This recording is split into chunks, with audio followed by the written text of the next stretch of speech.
presidenta de CERN. Tenemos al señor Martín Cuesta, también es representante, miembro de ASPO. Todavía falta que llegue la magíster Alejandra Infantes. Y entre nosotros también contamos con la licenciada Grace Galvez, presidenta de la Red Peruana de Lenguaje Claro Oficial. Les damos bienvenida a todos ellos y a todos ustedes, colegas, representantes de algunas universidades que nos acompañan esta noche, amigos todos.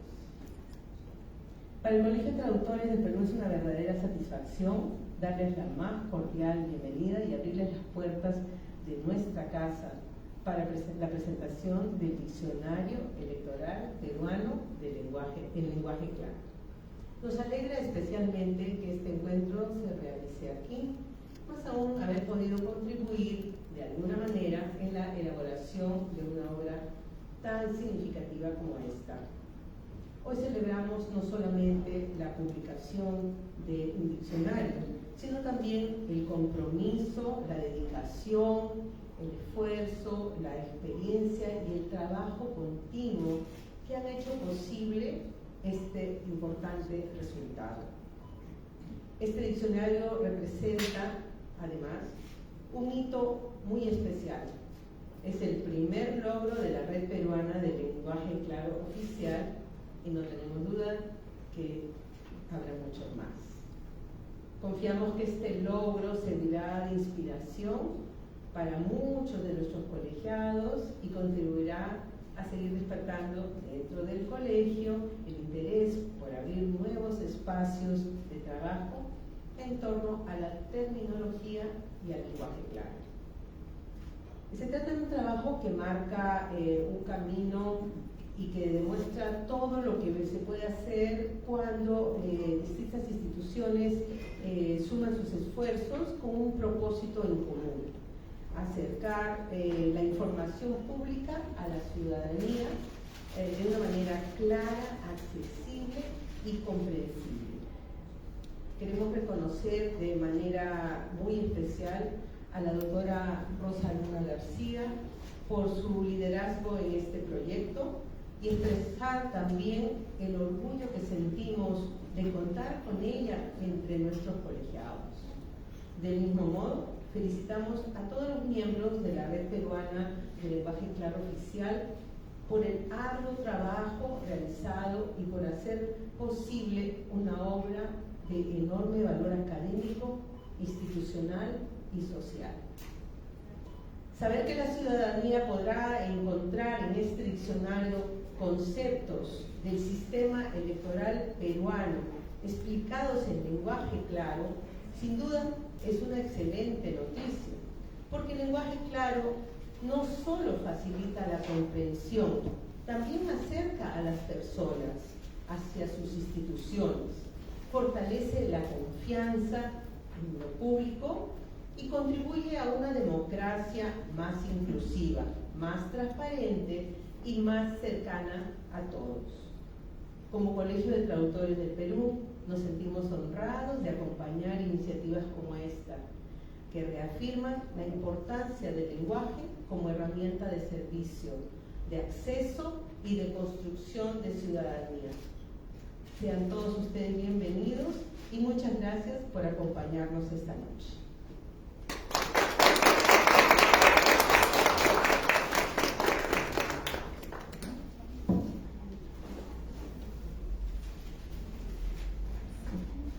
Muchísimas gracias a la señora decana Diana Chávez del Castillo. Y ahora le vamos a dar el pase a Rosa Elvira Luna García. Por favor, si podrían ayudarme con sus diapositivas. Ella es terminóloga, también traductora, como ya lo ha comentado Diana, y representante de Perú Term. Adelante, Rosa. Muchas gracias. En especial a la decana del Colegio de Traductores por habernos prestado este espacio para presentar nuestra primera obra terminográfica en lenguaje claro. Bien, antes de emprender este enorme reto, tuve lógicamente que responder algunas preguntas.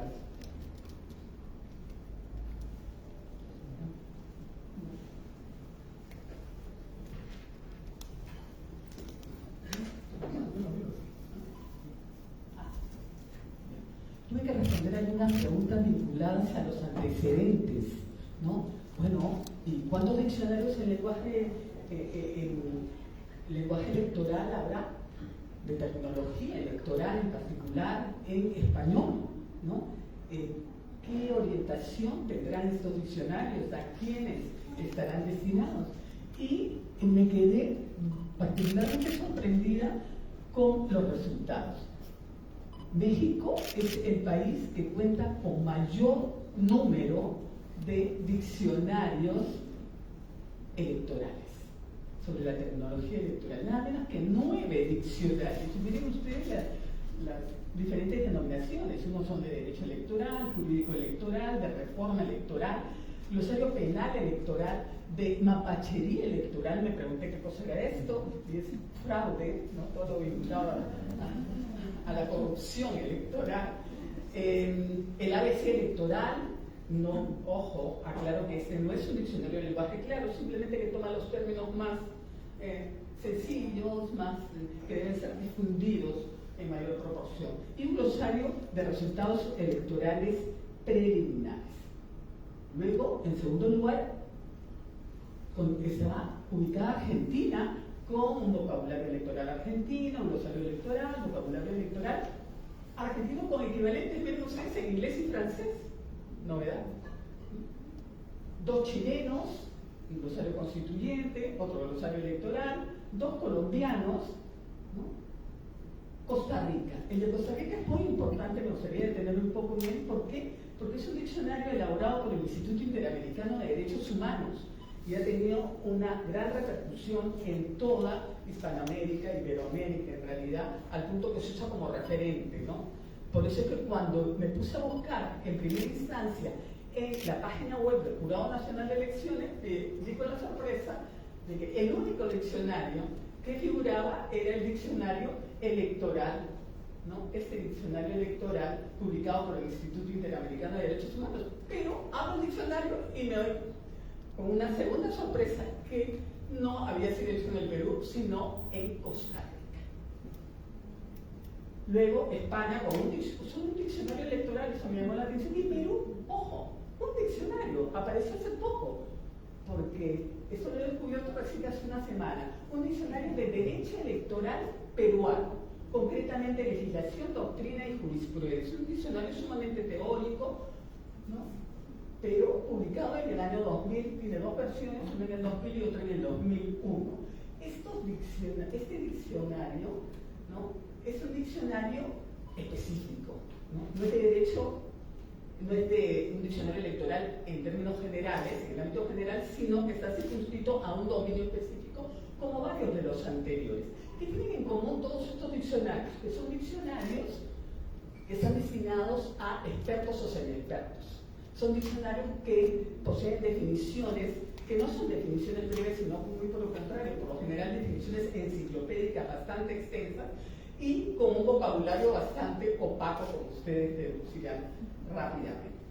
Hecha esta pesquisa de antecedentes terminográficos, bueno, dije, aquí tenemos que llenar un vacío, ¿no? ¿Qué es lo que falta? Falta un diccionario electoral en lenguaje claro. Y toqué las puertas de Repelco, de la Red Peruana Oficial de Lenguaje Claro, les hice la propuesta, acogieron la propuesta de manera inmediata, nos pusimos en contacto con el Jurado Nacional de Elecciones, quien también, ¿no?, respaldó la propuesta, y trabajamos durante 8 meses de forma incansable, en realidad, 8 meses continuos. ¿Pero por qué es importante este diccionario? Porque es el primer diccionario electoral, y aquí tuve que hacer una corrección, ya no peruano, sino peruano de cobertura general. Es así como le he puesto. Primer diccionario electoral peruano de cobertura general. También es el primer diccionario peruano en lenguaje claro. Además, el primer diccionario de la Red Peruana de Lenguaje Claro Oficial, Repelco, y se trata de un trabajo interinstitucional, ¿no?, en donde hicimos sinergia con el Jurado Nacional de Elecciones. Vamos a referirnos ahora al proceso terminográfico. El proceso terminográfico tuvo 4 etapas claramente delimitadas. La primera, la elaboración en donde constituimos un corpus fundamentalmente normativo, porque era la exigencia del Jurado Nacional de Elecciones. Luego extrajimos los candidatos a términos, y digo candidatos a términos porque eso tenían que ser validados por los integrantes, validadores expertos del Jurado Nacional de Elecciones, y finalmente el diseño, llenado y revisión del borrador de la base de datos, que lo hicimos con Graciela Miranda, integrante de Repelco y representante del Colegio de Traductores de Perú. La segunda fase, importantísima, la fase de validación. Dos validaciones: la validación interna a cargo de Repelco, en donde los integrantes, ¿no?, algunos integrantes de Repelco, asumieron el rol de usuarios electorales, para determinar si comprendían o no las definiciones, porque no teníamos la posibilidad de recurrir a usuarios de validadores de otro tipo, que es una de las limitaciones que mencionaremos más adelante. Y 3 validaciones externas a cargo del Jurado Nacional de Elecciones. ¿En qué se centraron estas validaciones externas? En determinar la pertinencia jurídica de los términos, la exactitud conceptual y la adecuación a la normativa electoral vigente. Finalmente, la etapa de clarificación, y la resalto, Martín, la resalto con rojo porque a mi juicio es la fase más importante. Sin ella no podría denominarse, no podría llevar la denominación que tiene el diccionario. ¿Centrada en qué? En la reformulación de definiciones en lenguaje claro. La fase de edición, que pasó por varias, la etapa de edición por varias fases: la corrección de textos a cargo de Grace, la maquetación, la revisión de galeradas y la publicación por el momento digital. Nos han ofrecido un tiraje de 1000 ejemplares. Ojalá que se concrete, ¿no? El jurado, después de presentarlo en la Universidad Nacional del Mayor de San Marcos, hizo ese ofrecimiento. Esperemos que se concrete. Aquí tienen rápidamente la anteportada, la portada y la contraportada, ¿no? No me voy a detener en ello porque tenemos una persona que se va a encargar, ¿no?, la representante de Baxel Consultores. El equipo de la Red Peruana del Lenguaje Claro, constituido por quien habla, ¿no?, coordinadora general de autora, Graciela la revisora, Martín Cuesta, que lo tenemos aquí como clarificador general, validadores de definiciones. Están los miembros de Repelco que hicieron la validación, miren, procedentes de la Universidad Nacional de Arequipa, de la Asociación de Correctores, de San Marcos, de la Universidad Nacional Emilio Valdizán y de San Agustín de Arequipa. La correctora Grace Galvez, y la diagramación y jerarquización de información y accesibilidad digital, como se la denomina ahora, la empresa Baxel Consultores. Este es el equipo, este fue el equipo del Jurado Nacional de Elecciones, ¿no? Todos ellos abogados, todos. La coordinadora de la validación, que hizo un trabajo excelente, arduo trabajo, ¿no?, permanente, Giovanna Hurtado Magá, y los validadores expertos temáticos, cuyos nombres aparecen ahí: Campos, Espinosa, Grande, Hernández, Matute, Nieto, Ramos, Vega. Figuran en la hoja de créditos, los créditos están jerarquizados según el nivel de intervención que haya tenido cada quien, todos los créditos respetados al máximo. Lógicamente, al ser el jurado, uno de los miembros, ¿no?, que apoyó este proyecto, pues deben figurar, saben ustedes, por razones jerárquicas, los miembros del pleno del jurado que figuran aquí. Contenidos: son 115 páginas. No es un diccionario muy extenso, 115 páginas. Estos son los contenidos. Pero vamos a ir desarrollando hoy. Perdón.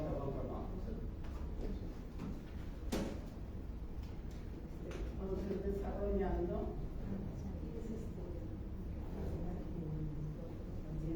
Sí.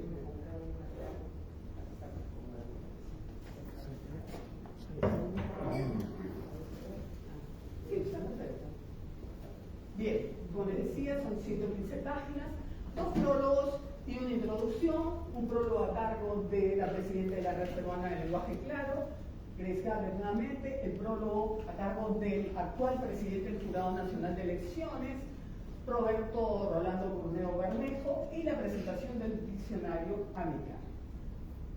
Luego nos encontramos con las instrucciones de uso que orientan al lector de este diccionario para sacar el máximo provecho del contenido. Para ilustrar las instrucciones de uso, estoy poniendo un ejemplo de la microestructura, va el término siempre en negrita, ¿no? Acompañado, si fuera el caso, con el sinónimo, si lo hubiese, ¿no? A renglón seguido aparece el área temática a la que pertenece ese término y luego una breve definición, por lo general breve, ya de eso les va a hablar Martín. También elegí este término a propósito para mostrar que ustedes pueden ubicar los términos en el índice temático que está ordenado alfabéticamente y al hacer clic en Cámara de Senadores automáticamente pueden remitirse a la entrada correspondiente. Igual ocurre con las infografías. No hay infografías para todos los términos, como comprenderán, pero en este caso preferí usar un término que tuviera infografía para ilustrar. El cuerpo del diccionario cuenta con 373 términos. Los términos iniciales fueron 415. Miren, fueron pocos los rechazados, ¿no? No está tan mal. Un 9, entre 9, casi 10%.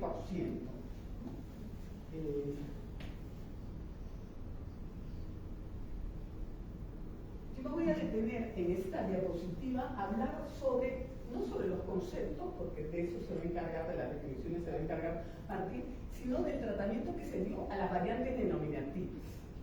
En otras palabras, a los sinónimos. Cuando nos enfrentamos a términos opacos, terminológicamente opacos, lo que hacíamos era colocar el término opaco, lógicamente porque ese es el término que el reconocido escaño. En Perú se usa mucho más escaño, es la orientación que nos dieron los especialistas, que curul, por lo tanto escaño, iba como término de la entrada, y entre paréntesis curul como un sinónimo igualmente opaco para un lego y acompañado de un término transparente en la medida de lo posible, asiento parlamentario. Así, este fue el tratamiento de las variantes denominativas vinculadas con la opacidad terminológica. Otro tipo de variantes denominativas serán las concernientes a los nombres propios de leyes e instituciones. En este caso, optamos por poner el nombre, la forma totalmente desarrollada, acompañada de ¿qué? De la forma siglada entre paréntesis, ¿no? Y esta forma desarrollada, esta denominación completa, siempre iba con mayúsculas iniciales como corresponde, ¿no? En cada caso. Y finalmente, las variantes denominativas vinculadas a actores electorales. En este caso se aplicó la estrategia del doblamiento de género. ¿Para qué? Para visibilizar a hombres y mujeres por un tema de inclusión lingüística.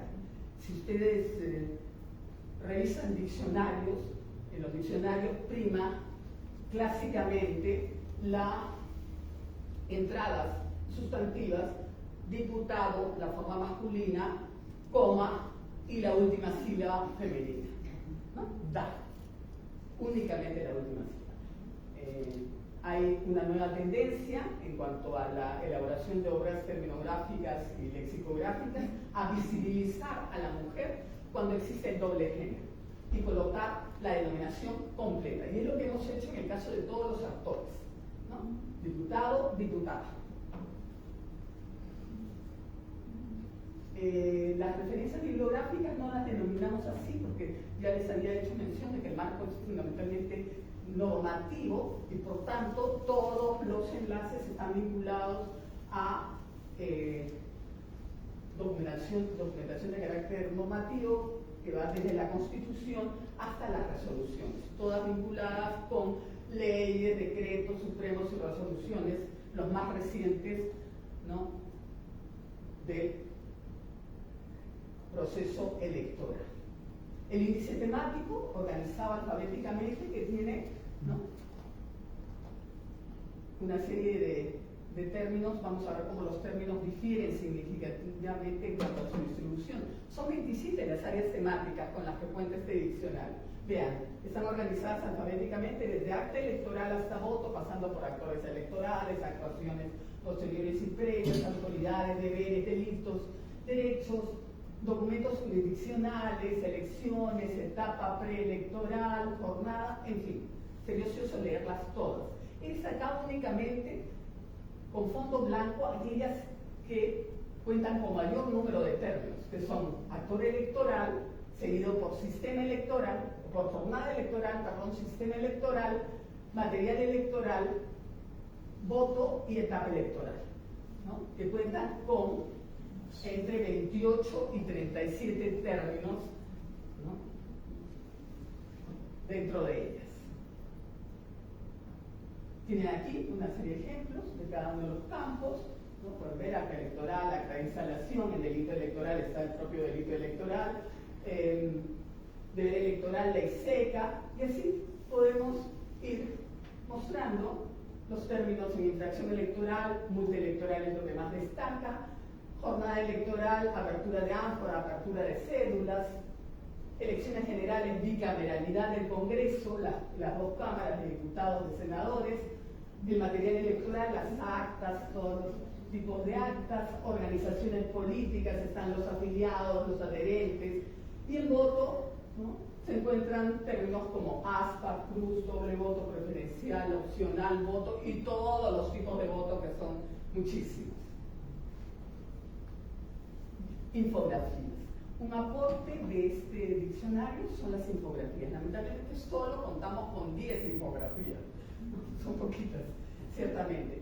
Pero es interesante que estas infografías no las hemos diseñado nosotros, han sido elaboradas por el Jurado Nacional de Elecciones, ellos nos facilitaron las infografías. Ahí tienen una que es la circunscripción electoral. ¿Y para qué sirven? Para facilitar la retención de información a través de recursos visuales, también para comprender secuencias, etapas y relaciones entre los diferentes conceptos electorales, y para mejorar la accesibilidad de manera sencilla y rápida. Aparte de las infografías, contamos con revisiones hipervinculadas, ¿no? Como ya lo habíamos mencionado anteriormente, podemos ir a una infografía, darle clic y este clic nos remite a ¿qué? A la entrada respectiva, en este caso, Cámara de Diputados. En este otro caso, podemos también usar el índice temático, ubicar el término Cámara de Diputados, haciendo clic en él, nos va a remitir automáticamente al término de la entrada principal. Es otra ventaja que tiene. Pero como toda obra terminográfica, hay que hacer referencia a las limitaciones. O llamémosle pendientes, ¿no?, dicho de una manera más eufemística. Una importante limitación es la ausencia de validación mediante grupos ciudadanos diferenciados por variables sociodemográficas. Hicimos, ¿no?, una validación interna de REPELCO, poniéndonos nosotros como, ¿no?, asumiendo el rol de usuario, pero no es lo mismo, evidentemente, porque todos más o menos pertenecemos, tenemos el mismo nivel, ¿no? La variable sociodemográfica no estaba diferenciada, ¿no? Queda pendiente el hacer un trabajo en donde se prueben todas las definiciones con electores que pertenezcan a diferentes grupos sociodemográficos. También habría sido importante, como lo dijo alguno de nuestros colegas en un momento determinado, Marco Lobón, la inclusión de contextos, pero ya demandaba demasiado trabajo, sobre todo seleccionar contextos que fueran pertinentes, que fueran relevantes. El contexto es una temática muy delicada. Iba a duplicar la cantidad de tiempo invertido, por ello lo dejamos. Los contextos son útiles ¿para qué? Para ilustrar el uso real de los términos en situaciones propias del ámbito electoral. Sin duda iban a enriquecer, pero no podíamos desarrollarlo, será para una segunda edición, ¿no? Y finalmente el aumento de hipervínculos e infografías e incluir los términos que no han sido incluidos, porque siempre hay términos que se quedan en el papel, ¿no? Y que alguien, de hecho, lee el diccionario y te dice, pero no figura tal término. Recuerden que el criterio aquí ha sido normativo y el criterio normativo además que tuviera el respaldo de los documentos que hemos indicado. Todos los términos están en las resoluciones, están en las leyes, están en la Constitución. Términos que no estuvieran en esos documentos no fueron aceptados, a pesar de ser de uso común. A pesar de ser de uso común. El impacto. Bueno, miramos el impacto. 18 del 5, el día que se presentó, que ya se colgó, ¿no? Grace, no me dejarás mentir. El 18 se colgó. Estamos a 24, ha pasado un mes y una semana, ¿no? Y miren, 1214 visitas. Nada más, ¿no? Para empezar. Esta publicación es gratuita y ha sido totalmente ad honorem. Todas las personas que han participado no han recibido ningún tipo de remuneración. También podemos ver las estadísticas en mayo. Lógicamente en mayo se concentran en 990 y en junio apenas 224, pero bueno, quedan unas semanas. Y algo me llamó la atención también, ¿no? Las vistas principales por país, miren ustedes, como era de esperar, 809 vistas peruanas, ya eso estaba cantadísimo, pero Estados Unidos 113, bueno, ¿no? Colombia, México, Canadá, son países interesados. Quizá ellos no contaban con un material electoral de esa naturaleza y van a empezar a replicarlo en buena hora, si es así, en buena hora, si es así, porque esta es terminología electoral peruana. Presentaciones, hemos empezado con las presentaciones. La primera presentación, lamentablemente virtual, por razones obvias, ¿no? Se hizo el 18 de mayo, por razones coyunturales obvias, de las cuales está de más hablar, ¿no? Y en cuanto a las presenciales, ya tuvimos una en la Facultad de Derecho y Ciencia Política de la Universidad Nacional Mayor de San Marcos, el día 10 de junio, que fue todo un éxito, ¿no? Y ahora en el Colegio de Traductores, algo mucho más íntimo, pero no por ello menos importante, hoy 24 de junio. Esperemos que haya, y ofrecemos a la Universidad Ricardo Palma, le estamos ofreciendo, nos van a preparar también una presentación. Perdón, este diccionario también ha sido presentado en la reunión preparatoria de la Convención Panhispánica del Lenguaje Claro. Pero nosotros pertenecemos también a la Red Panhispánica del Lenguaje Claro, ¿no? Ahora Ricardo Palma, la facultad ya pertenece, ¿no? Prácticamente acaba de ser incluida en Repelco, o sea que vamos a tener más protagonismo. Y ya para terminar, diremos que,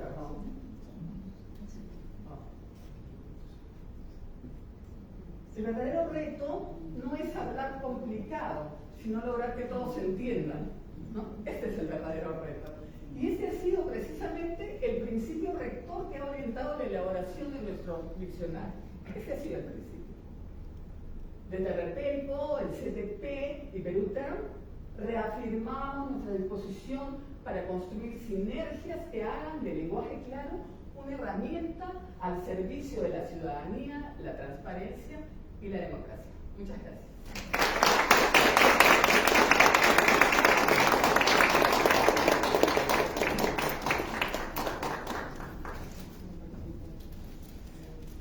Muchísimas gracias, Rosa. Ahora invitamos a Martín Cuesta Escobedo, representante de la Asociación de Correctores de Textos del Perú, ASCOT Perú. Creo que es ASCOT Perú, ahora sí, ¿no? Se escucha mucho mejor.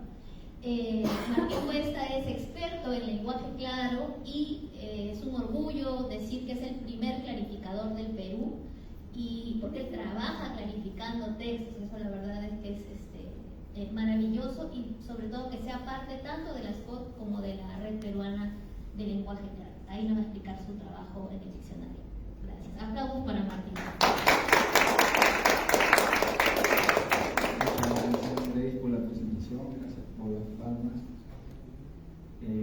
Bueno, retomando lo que mencionaba Rosa, me he quedado con algunas palabras cabe que me van a permitir a mí dar unas primeras palabras. Mi disertación consiste en explicar el proceso. Entenderán ustedes que un proceso de 8 meses en 15 en promedio minutos que voy a tener para disertar no lo voy a poder explicar de forma completa. Lo que he optado por hacer es segmentar el proceso de clarificación de los términos considerando dos grandes fases. Una primera es el diagnóstico, que ya lo ha estado adelantando Rosa, y respecto a ese diagnóstico quiero tomar una de las ideas que Rosa mencionó en su disertación. Mencionaba Rosa respecto de las características que tenían los diccionarios de otros países y se me quedaron dos palabras que están grabadas acá y les voy a explicar porque implican el contexto. ¿Sí? ¿Sí? ¿No? ¿Sí o no? Entonces, una primera palabra es extensión de las definiciones. Los enunciados son muy complejos, son muy largos en las definiciones que Rosa menciona de los diccionarios. Y otra idea es la terminología, que es obvio, es normal y comprensible que se utilice en diccionarios especializados y en general en obras especializadas, pero en el contexto del lenguaje claro, esos son dos factores que se deben atacar. Atacar en el buen sentido y amable sentido de la palabra. Gracias. Entonces, tanto la idea de la extensión de las palabras, de las definiciones, perdón, en un diccionario, como el uso de la terminología, son dos rasgos que caracterizan al discurso del ámbito jurídico-administrativo. Recordemos, como también mencionaba Rosa, que este diccionario ha sido elaborado en principio por abogados.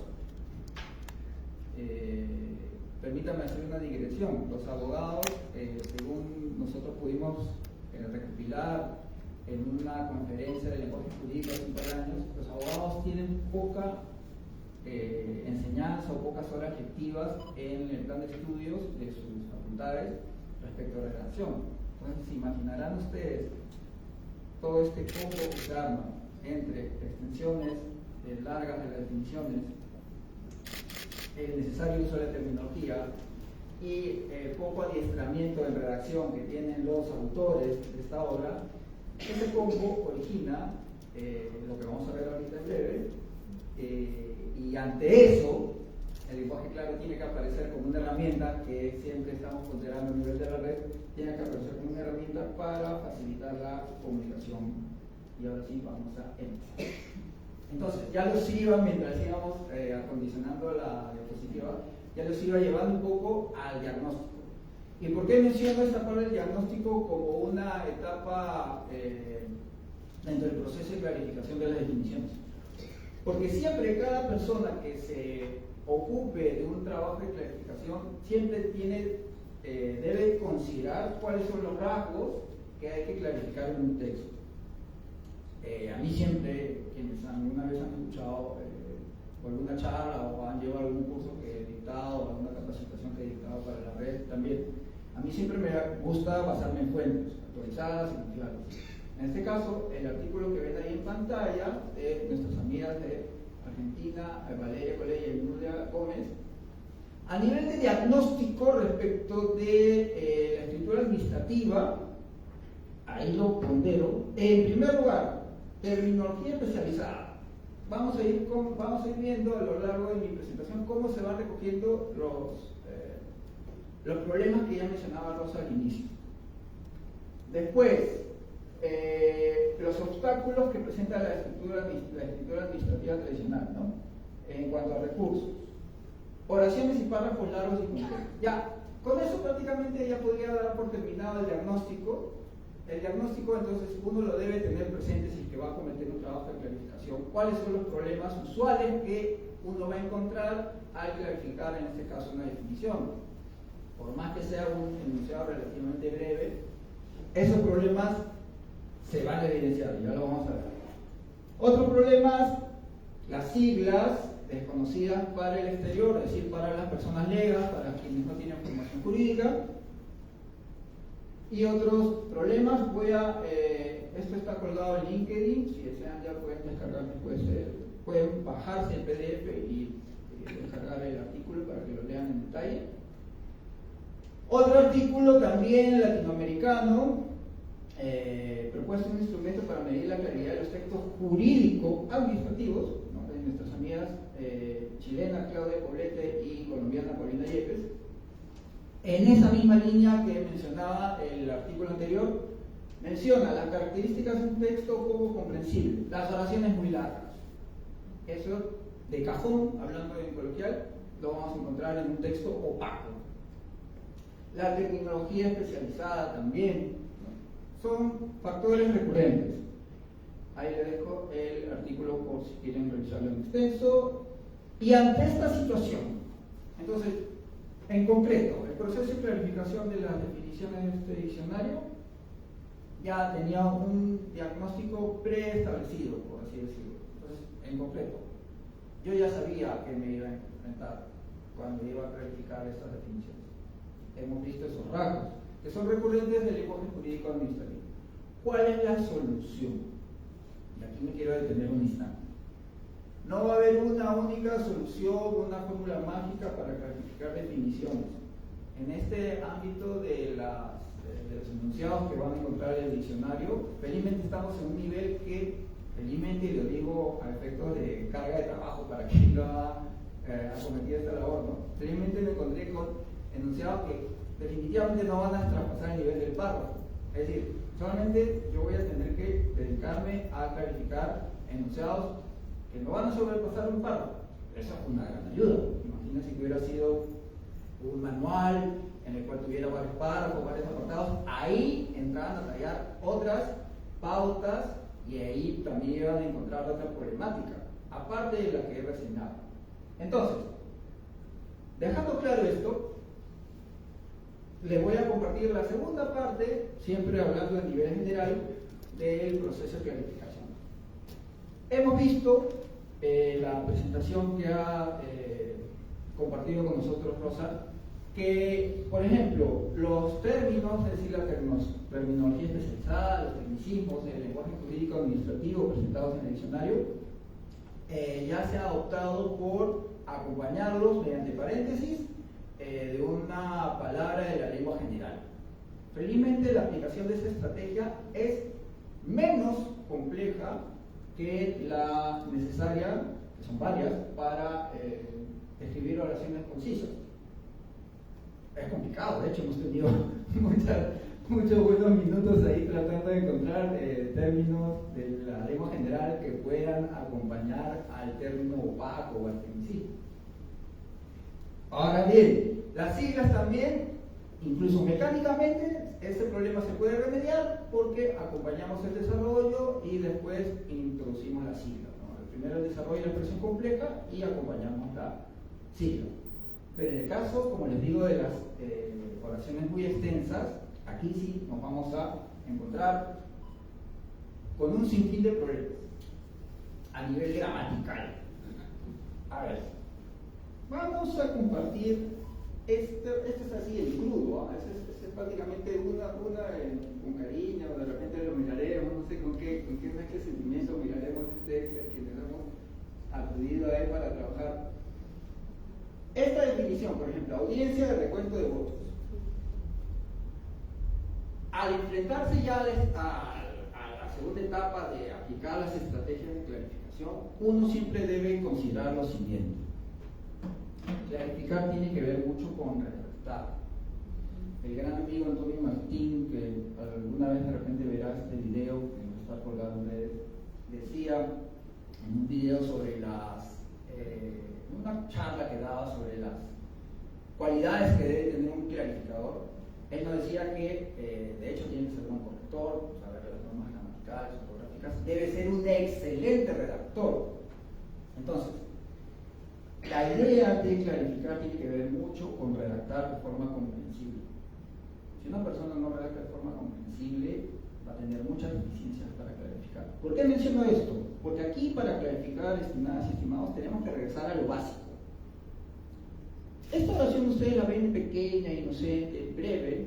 Me parece que hice el conteo cuando preparé este PPT, me parece que tenía 30 palabras, ¿no? no más 33 o 30 llevan esta definición. Pero esta oración pequeña, breve y en principio inocente tiene un problema. Mezcla dos ideas. Por ejemplo, hablando de audiencia de recuento de votos, está sobreentendido ese verbo, es la sesión pública en la que la autoridad electoral vuelve. Aquí nos encontramos con el meollo del asunto y a esto me quería referir respecto de la importancia de volver a lo básico en cuanto a redacción. Si la sesión pública en la que la autoridad electoral vuelve a contar, a partir de ese verbo se va a organizar todo el enunciado. Entonces, una vez que ese verbo incorpore todos los elementos que necesita para adquirir significado, podremos decir que esa idea se ha terminado. La autoridad electoral, ¿qué hace? Vuelve a contar, ¿qué vuelve a contar? Los votos en presencia de quién, de los personeros y representantes del Ministerio Público. Ahí, cuando terminamos la idea de la palabra público, en teoría debería terminarse la primera idea con sentido completo, porque el verbo vuelve a contar ya adquirió todos los complementos necesarios para que tenga sentido pleno. Pero ¿qué sucede? Obviamente, con afán de ser precisos, el abogado que ha redactado este enunciado ha incorporado una idea adicional, ¿no? ¿Para qué vuelve a contar? Para verificar o corregir los resultados de las actas observadas. Entonces, a esta situación quería llegar, cuando mencionaba que en teoría este era un enunciado pequeño, breve, inocente.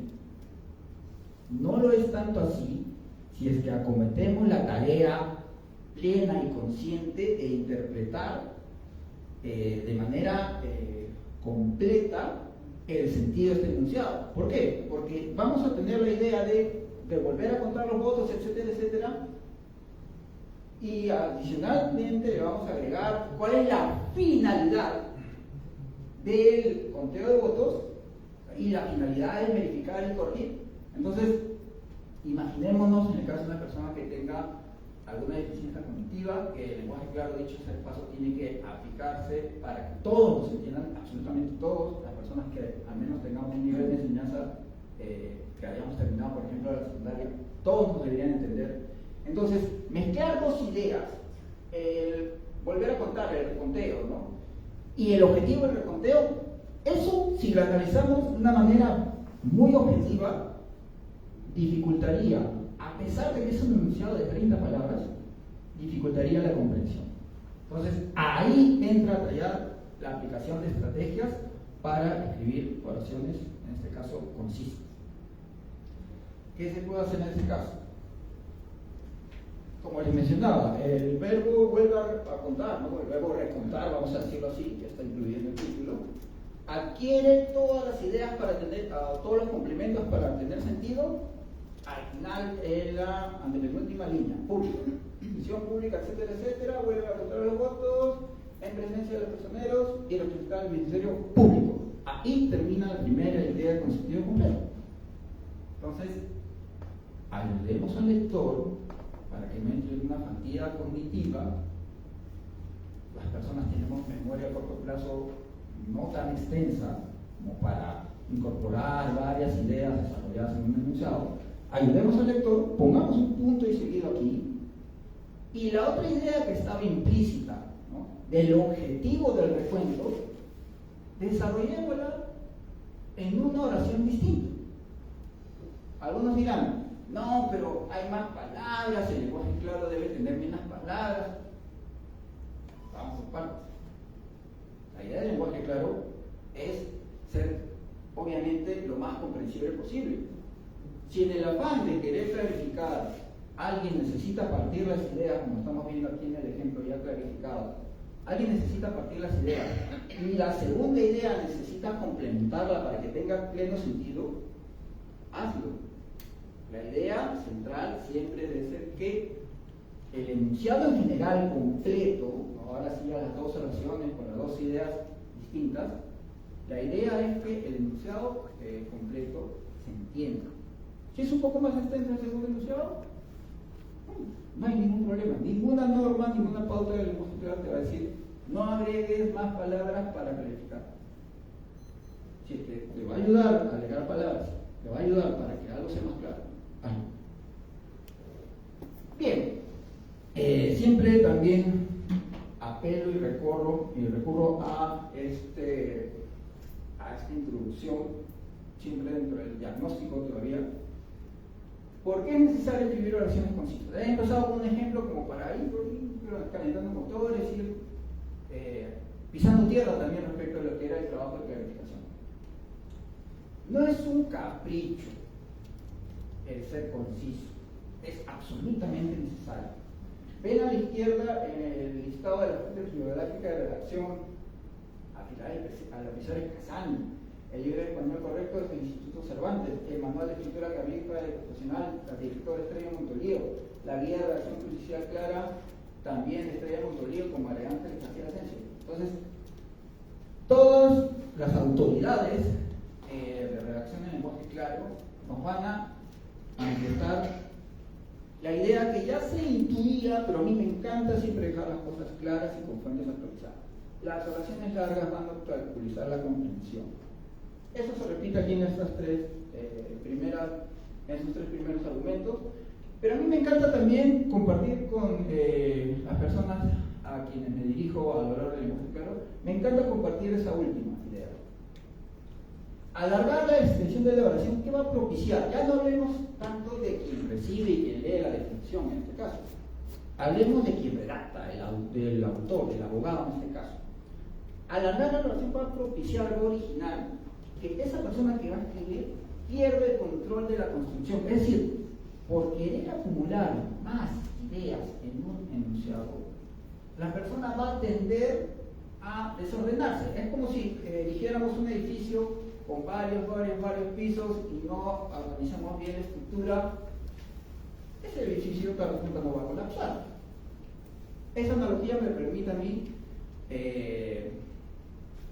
defender y sostener esta idea de la necesidad de escribir oraciones concisas. Bien, ¿qué es conciso? ¿Cuál es la longitud de una oración que podamos denominar que es razonablemente corta? También cito acá a la izquierda varias fuentes. En promedio 30, 20, 30, 25. Esto se aplica en la herramienta Artex Claro, elaborada por la UNED de España. Y es resaltado con énfasis 40 palabras por qué. En mi práctica de clarificación de textos, práctica diaria, ya a nivel profesional, me encuentro con que hay oraciones cuando ya uno empieza a implementar la tarea de clarificar, se encuentran con oraciones que son muy extensas de por sí, pero a veces es complicado disminuir la cantidad de términos. Por ejemplo, una oración de 60 palabras, reducirla o dividir la frase en dos oraciones. Entonces, yo considero que 40 palabras es un buen parámetro. Y bueno, para ir cerrando, ante esta situación de mezclar ideas en un solo enunciado, en este caso en una sola definición, como hemos visto en el ejemplo, ¿cuál es la solución más sencilla? ¿O cuál es el factor que origina esta oración larga, en este caso definiciones? Como hemos visto en el ejemplo, poner juntas en una sola oración varias ideas. Eso es lo que debemos evitar. Y ante esta situación, ya para terminar, comparto un par de ejemplos. ¿Qué estrategia de la que ya presenté en el ejemplo anterior, qué tenemos que hacer? Casani mismo, en la primera guía de redacción en el lenguaje claro de Latinoamérica, en México, Casani mismo nos decía, trate de comunicar una sola idea completa en cada oración. ¿Cómo hacerlo? Otro ejemplo, conformación de mesa de sufragio. ¿Qué es? Es el procedimiento mediante el cual, vamos, ¿qué hace? Y regresamos a la idea de volver a lo básico. Redacta considerando el verbo y que éste incorpore todos los complementos para que tenga sentido para que tenga sentido la idea. ¿Qué hace la OMPE? ¿Qué organiza? Mesa de votación, Pero aquí ya por querer agregar ideas, en verdad la redacción se hace compleja. Y ustedes ven esto diagramado, entonces dirán, pero si esto ya estaba diagramado, se supone que estaba clarificado. Bueno, la versión anterior que estaba en Excel está un poquito más compleja. Pero en una segunda revisión me di cuenta de que esta parte final, esa meta de votación con grupos de 200 ciudadanos, ¿sabes? Para votar como mínimo, toda esa mezcolanza de ideas origina que el enunciado sea poco comprensible. Entonces, soluciones, ingenieros, regresemos a lo que ya estaba explicando en esta sesión. No mezclar dos ideas en una sola oración y separar las ideas en frases independientes. Aquí tenemos que hacer, entre comillas, una reingeniería textual. Recogiendo siempre la idea de organizar, ¿qué podemos hacer? Bueno, ahí en un momento de lucidez, el fin de semana que acometí este trabajo, dije, ok, Martín, tienes que ser fiel a lo que tú pregones.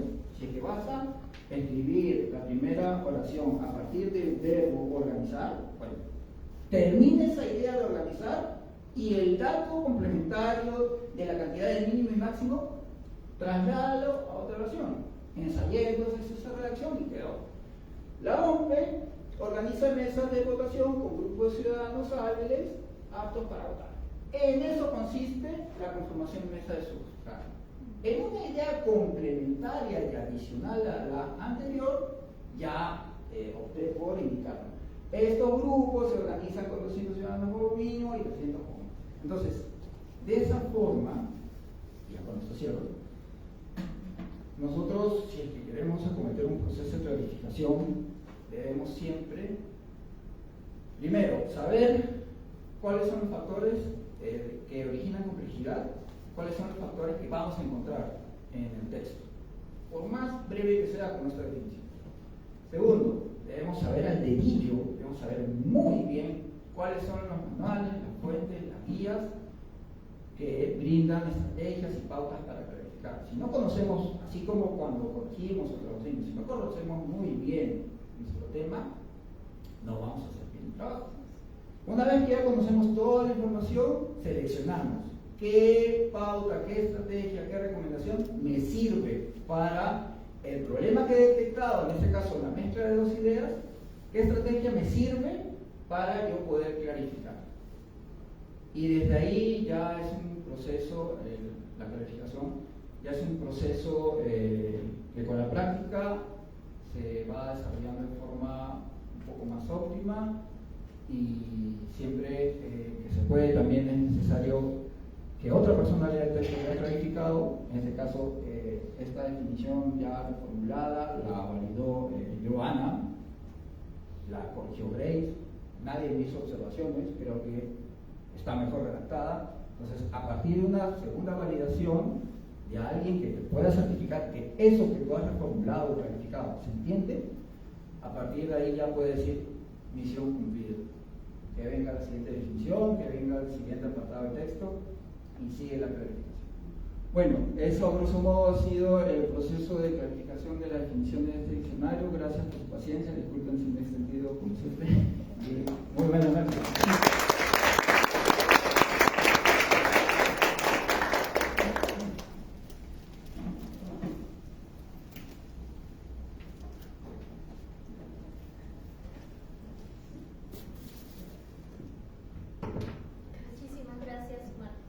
Martín, ha estado bastante clara tu explicación, como debe ser. Y ahora vamos, por favor, con Alejandra Infantes, ella es representante de Base Consultores, y a su cargo ha estado la parte de diseño y elaboración de este diccionario, que ella les va a explicar de qué forma esto que se ha trabajado a nivel de lenguaje claro se ha podido también ver a nivel de diseño, para que sea también accesible en este campo, ¿no? Para todos los que ven el diccionario. Adelante, Alejandra. Gracias, buenas noches con todos. Voy a ser breve para que nuestra capacidad cognitiva no se nos agote más, porque ya estamos como casi una hora, así que gracias por la atención. Yo parto de la idea de que el fondo y la forma tienen que ir juntos, porque si a nivel estético no generamos un yo le digo interfase, pero para este momento vamos a decir una hoja que sea atractiva, la atención se pierde. Yo soy psicóloga y abogada, entonces, claro, he sufrido mucho con la lectura, con la escritura legal, donde se ponen bloques de texto y se redunda y al final no se dice mucho hasta que uno llega a una conclusión. Pero por otro lado también soy psicóloga y entiendo que nuestra atención es limitada, que nuestro cerebro es súper flojo y que la glucosa, que es la energía del cerebro, es limitada, ¿no? Y por lo tanto, en estos años de experiencia que tengo juntando ambas profesiones, para mí lo importante no es que el usuario lea, pero que sí pueda scrollear, y le digo scrollear porque trabajo en interfaces digitales, pero que sí pueda navegar con los ojos para encontrar las palabras claves y cuando la atención le llame, se quede. En este proyecto nosotros partimos de eso, partimos de la idea de que las hojas tengan espacios. Normalmente uno ve un diccionario y ve como esto también me lo inventé, una densidad de palabras súper alta en una sola hoja. Para este caso los invito a que descarguen el diccionario y puedan verificar. Nosotros en mi equipo, que trabajo con diseñadores gráficos, dijimos, ¿qué podemos negociar? Porque hay una parte que es muy tradicional, estamos hablando de una industria tradicional, estamos en un espacio muy político, muy formal. ¿Qué podemos negociar con ellos para que el documento sea estéticamente interesante, tenga espacios libres y permita que el usuario navegue, pero no se agote? Entonces, algo que negociamos, por ejemplo, fue nosotros les dimos algunas precisiones respecto al diseño de las carátulas, les dimos también algunos alcances sobre algunas páginas de intermedio que hablan sobre el cambio de letras del ABC, y también hicimos espacios libres. Uno puede navegar en el diccionario y también podrá verificar que los contrastes de los colores que están dentro del diccionario son leíbles. ¿Por qué hablo de contraste? Porque la mayoría de las interacciones humanas con información han migrado del papel hacia las pantallas. Y en las pantallas hay un concepto que se llama accesibilidad digital, que está vinculado a que todo lo que esté en una pantalla pueda ser conocido por todas las personas. No importa si es que tienen baja visión, no importa si es que en lugar de dedos tienen un muñón, deberían ser accesibles.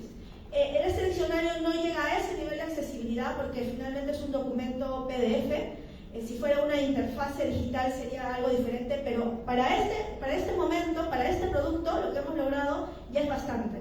Hemos logrado un producto que tiene colores dentro del documento que tienen contraste y que por lo tanto se pueden ver, tienen caracteres que se pueden leer con lectores, si es que fuera el caso, y además juega con diferentes jerarquías de información. Es importante que el ojo vea los títulos de tamaños diferentes del contenido. Habían algunas cosas que no pudimos negociar porque nosotros siempre decimos como no es bueno poner mayúsculas siempre. Nosotros entendemos que por un tema de formalidad tuvimos que negociar algunas mayúsculas, pero otra cosa que nosotros sí nos dimos un espacio fue la justificación, porque los textos justificados pueden a veces generar lagunas en las lecturas. Yo no sé aquí quién sea abogado, esto no lo digo porque yo también lo soy, pero en la mayoría de las diapositivas y de los textos legales siempre están justificados, generando vacíos. Funciona muy bien cuando está impreso, da criterio de formalidad, pero cuando estamos frente a un documento digital, los justificados son muy difíciles de leer, sobre todo porque se generan lagunas entre palabras. Entonces nosotros aquí dijimos, esta vez no, vamos a darnos ese chance y jugar con esa libertad creativa, ¿no? Pero igual siempre ajustándonos con las formalidades de la institución que el documento representa. Otra cosa que hicimos, y creo que estoy muy orgullosa del equipo en general, es que usamos una herramienta que pocas personas conocen, que se llama Figma. Figma es una herramienta de maquetación de páginas web, pero nosotros lo usamos porque nos permitía que todos al mismo tiempo tiempo podamos estar ahí verificando, revisando y además tomando en cuenta que teníamos poco tiempo, poder tener trabajos paralelos, ¿no? Ha sido un reto poder alinear muchas formas de trabajar diferentes.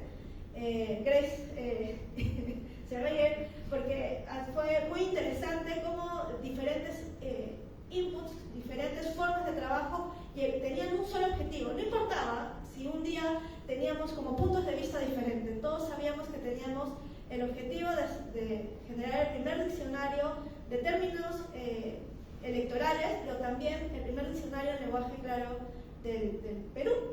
Así que bueno, es eso nada más lo que yo les quería decir, porque creo que ya Rosa y Martín, desde su pasión, nos han contado todos los otros detalles. Y nada, creo que finalizo con esta conclusión de que cuando los equipos tienen un objetivo que va más allá de lo que uno puede creer, se da como resultado proyectos tan interesantes en colaboración, se da además espacios de aprendizaje. Y yo me acuerdo que cuando hablaba con Rosa y debatíamos algunas cosas, estaba yo aprendiendo cosas que nunca me hubiera enterado, que es, por ejemplo, todo lo que está detrás de la generación de un diccionario, porque ella es experta en diccionarios. Sí. Bueno, es muy modesto, pero sí. Entonces, yo aprendía de parte de ellos, bueno, de Martín, con él ya algunas cosas lo hemos trabajado, entonces también rebotábamos ideas con Grace, ¿no? También tuvimos algunos retos, porque en el camino era, ya, tenemos que generar hipervínculos, y en mi plataforma yo puedo generar hipervínculos para páginas web, pero ¿cómo se genera hipervínculos en un documento, no? Y esos retos generaron a mi equipo que puedan investigar cosas que no habían hecho. Entonces, nada, muchas gracias más bien a todo el equipo de la Repelco por la oportunidad de aprender los unos de los otros. Gracias por la oportunidad de ser parte de este proyecto y gracias a todos por estar hoy aquí.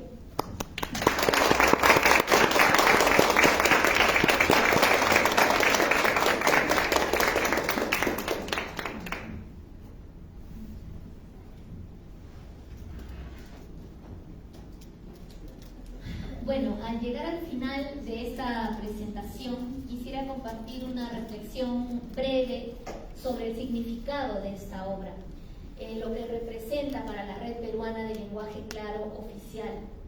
Hoy no solo hemos presentado un diccionario, hemos presentado una herramienta que busca acercar el conocimiento electoral a la ciudadanía y contribuir a que más personas aprendan mejor el funcionamiento de nuestro sistema democrático.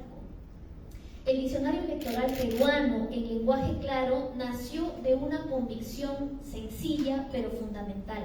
Las personas tienen derecho de comprender la información que les permite ejercer sus derechos y ser participar en la vida pública. Cuando el lenguaje se vuelve innecesariamente complejo, se crean barreras. En cambio, cuando el lenguaje es claro, se abren oportunidades de participación y también el acceso, la transparencia y la confianza a la información que nos dan las instituciones. Por ello, este proceso, este proyecto tiene un valor muy especial para nuestra red. Se trata de nuestro primer gran producto institucional, una obra que materializa los principios que nosotros promovemos desde nuestra fundación y además que demuestra que el lenguaje claro sí puede aplicarse con éxito incluso en ámbitos altamente especializados como el electoral.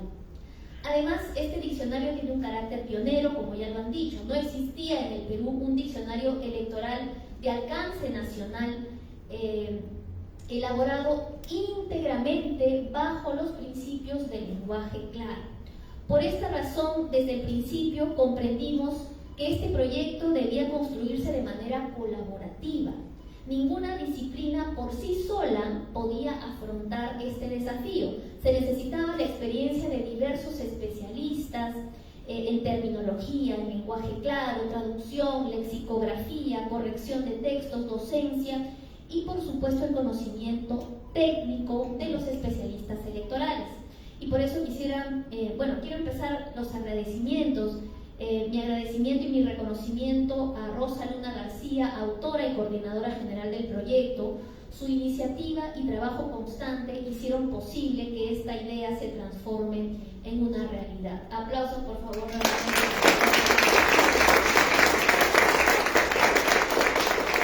Mi agradecimiento también, por supuesto, a Martín Cuesta Escobedo, cuya labor de clarificación permitió que las definiciones fueran más comprensibles para la ciudadanía sin perder la precisión conceptual. Aplausos. Mi gratitud también a Alejandra Infantes y al equipo de Baxel Consultores por convertir este contenido especializado en una publicación clara, ordenada y visualmente accesible.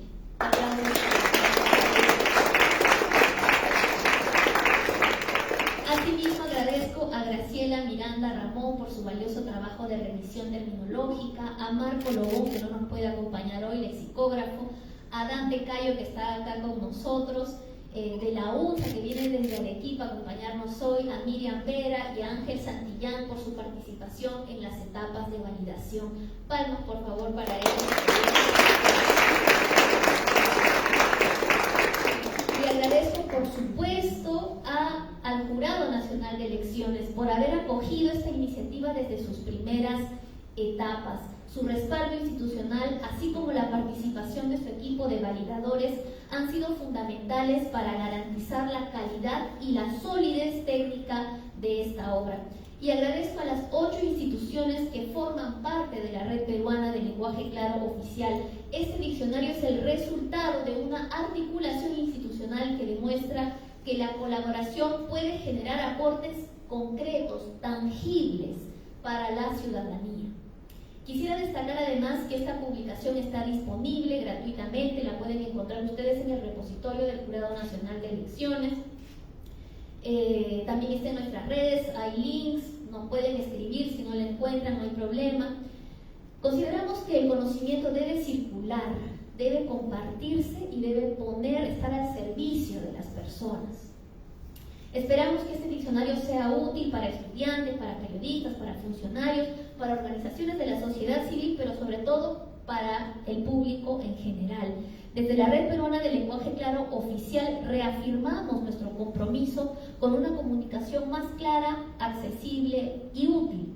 Seguiremos impulsando iniciativas que acerquen el conocimiento especializado a las personas y que contribuyan a construir instituciones más transparentes y cercanas a la ciudadanía. Este diccionario marca un hito importante para nuestra organización, pero también representa el inicio de nuevos proyectos y desafíos. Antes de concluir, quisiera expresar un agradecimiento especial al Colegio de Traductores del Perú por acogernos esta noche en su sede para la presentación de esta obra. En particular, agradecemos a su decana, Diana Chávez del Castillo, por abrirnos las puertas de esta institución y por el permanente compromiso del colegio con iniciativas que contribuyen a acercar el conocimiento a la ciudadanía. Aplausos, por favor.